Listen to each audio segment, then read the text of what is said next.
When I read Müller, I said, yeah, wow, the story is really, I think, really interesting for today's time, for our 2019, because he's talking about the excluded member of the society, which is Philoktet. And unfortunately, we still have these excluded members of society. And as soon as you're talking about the excluded member, you're talking about the borders. Who defined the border? Who defined the border of the inclusion and the exclusion? So who's talking? Who is we? Who defines we? And who defines the others? So I think what Müller did, there's a guy working in the army as an officer, Philoktet, and he was working and was the brave soldiers, and he did so many things for the Greek for the Greek army. But what it happens is that the snake bites him, and so he couldn't function anymore as a killing machine. So he could not function for the system. So they exclude him. Yeah. But then the guy, the 10 years war in Troy didn't go well, so they couldn't really defeat them. And then the prophecy came, say that, okay, maybe we should call Philoktet again. So there's a need now for Philoktet. So we exclude them from our society, and now we need to take him back to our society. They said that, okay, either you would stay in this island alone, and you would die alone.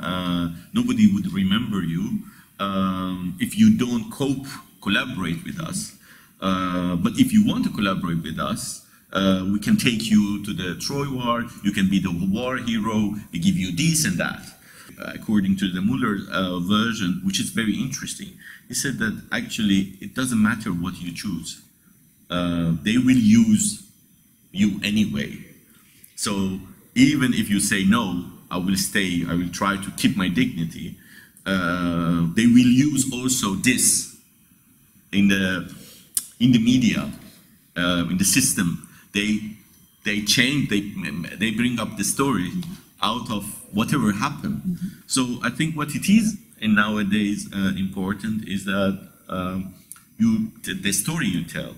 This is what Müller did it 50 years ago, more than 50 years ago, when Odysseus says, okay, you kill Philoktet out of kind of accident, so we should explain it somehow. Or maybe, and then he started to calculate what would be the story to tell to the people, and then he came with the idea, oh yeah, maybe this and that would be the idea that we can convince the public. So I think this is really contemporary in the play. I was talking with the translator, and he said that it so much fits with the Iran political situation also. Of course, you know, it's I mean, GDR, as I said, you know, we're living in the GDR situation in Iran, so it fits very well. You don't have to change anything in the text. I think the main elements that the audience would probably realize is the presence of the media on the stage. There is a power. We are talking about the power, yeah, the power structure in today's time. We're talking about how the social media influence the society and the storytelling, and to tell stories, to change the facts. I think that's why we decide to use video and media on the stage as one of the main elements. We have a live camera, which I can call it as a fourth character of the play.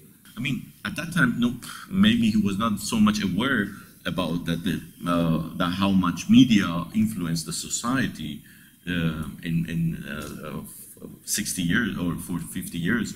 But now it is influenced the society, and it can.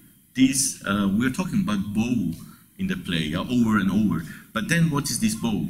Yeah, of course, we can use a bow on the stage, but of course it can. This camera can be the bow, can be the weapon. Now you don't have to use a bullet to kill people. Now the story could kill people. Yeah.